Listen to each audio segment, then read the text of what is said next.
Both really important and interesting, and actually we really would have to be here all night to address that second one, because it's such a complicated issue. About the first one, I would say I wholeheartedly agree with you. I mean, my personal belief increasingly is that the real crisis on the planet is how we raise children, and Nietzsche, that great moral philosopher, Nietzsche said, I'm saying that tongue-in-cheek, Nietzsche said that we replicate ourselves.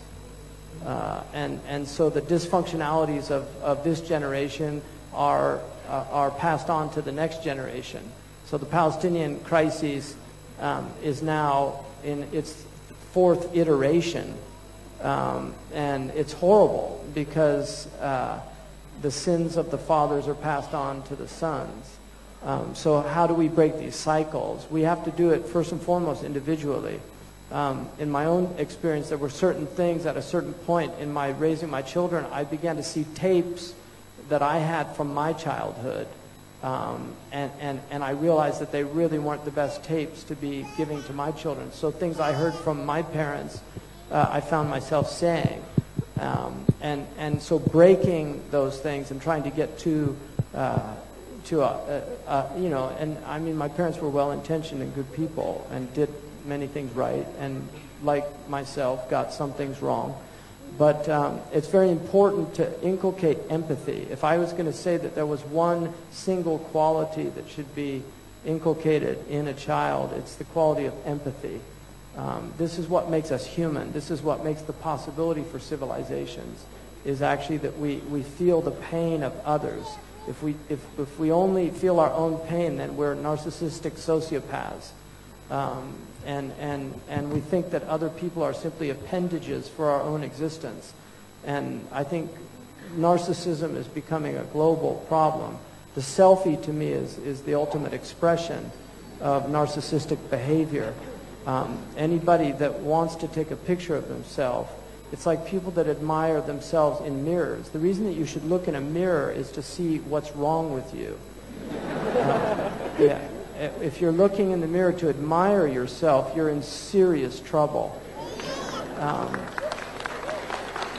And our Prophet said, "Al-mu'min mir'atul mu'min." The believer is a mirror of his believer. In other words, he shows him his faults, either because of exemplary character, which leads him to feel that I should be much better than I actually am because this person's so good, and they see themselves in that person, or through sincere counsel or advice, like telling them. And I know the Malay culture is a culture of politeness, but with our close friends, we have to be honest with them, because that's part of what true friendship is. It's nasiha.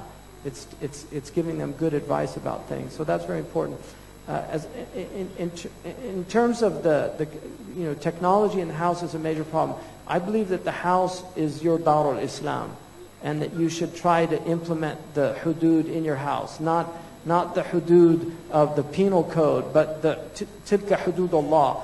The limits that God has set for us in our behavior, they should be implemented in our homes.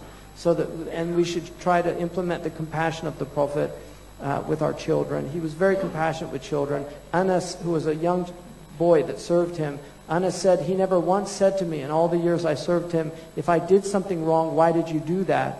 And if I didn't do something, in other words, sins of omission and commission, he never said, why didn't you do that, or why did you do that? He was a very gentle human being, and he treated people with great gentleness. So it's important to remember that we need to inculcate prophetic character as much as possible towards our children. We need to provide alternatives for them. The beauty of children is that if you give them even the simplest things, they're content with them. So if you raise them on these toys and gadgets, you will accustomize them to things that are actually quite harmful for them. And these games are very dangerous because they create attention deficit disorder. There's PlayStation USA. There's many books that have been written on this. The Evil Eye. You can read the Scientific America's study on the addictive nature of television. Also some of the studies that have been done on the thinner corpus callosums on children that grow up with television, that it actually alters the brain. people that watch a lot of pornography, neuroplasticity now will rewire their brains. So people that are watching pornography on a regular basis are actually, they have different brains than other people, and they have obsessional thoughts, and they begin to objectify women. It creates deterioration of family. And over a long period of time, about 10 years of pornography watching leads to impotence, and this has been proven. That actually men will eventually become impotent from watching this because the arousal factor is no longer functioning anymore. So these are real problems that people aren't willing to think about or study and address. In terms of the second problem, and I'll try to be as short, even though it's a really complicated problem, the Amr bil Ma'ruf and Nahi Anil Munkar is part of our tradition. But to change things physically is in the hands of the government. It's not in the hands of the people. To change things with your tongue, you can do that if you know the ruling. If you're certain that something's prohibited and you're not going to create more harm. This is a condition, that it doesn't lead to a greater tribulation. And dhann al-ifada, that you think there's benefit in it. So if there's not going to be any benefit in it, then you shouldn't do it either. I mean, there's a khilaf about that one. They say that dhann al-ifada you can even do it if there's no benefit. But in this day and age, I would argue that it's probably better, if you don't think there's any benefit in it, just to keep your mouth shut, because we've got road rage, we've got sick people, there's a lot of mental illness, there's people on psychotropic drugs, there's all kinds of problems. So the government should do that. I think it's important that you have a'raf in your country. Modesty is one of your customs. And those things need to be encouraged in people. And I would hate to see you lose those things. And it saddens me that you're telling me these things. But this is part of the modern world. We live in a global culture. The internet has opened up Pandora's box.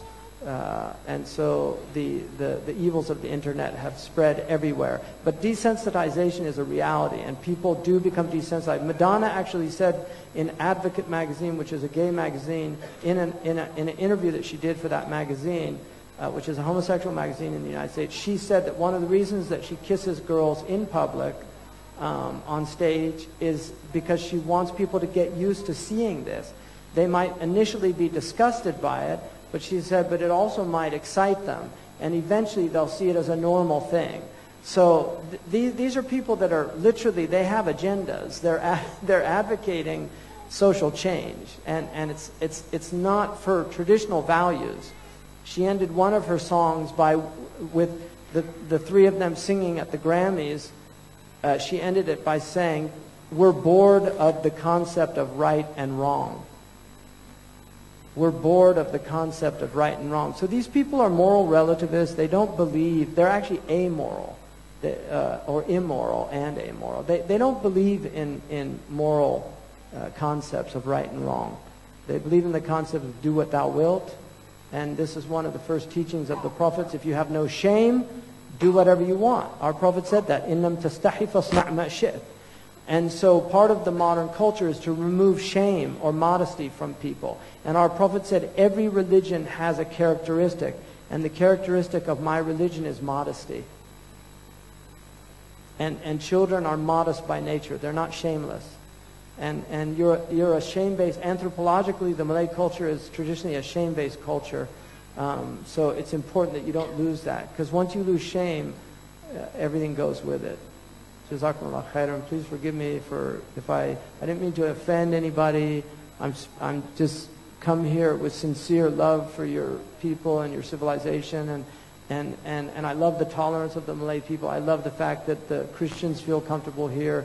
The Hindus feel comfortable. The Chinese feel comfortable. This is Islam, is that other people should feel comfortable.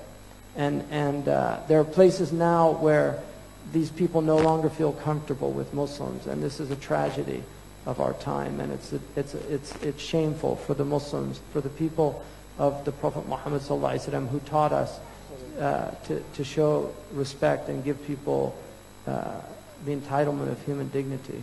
جزاكم الله خيرا.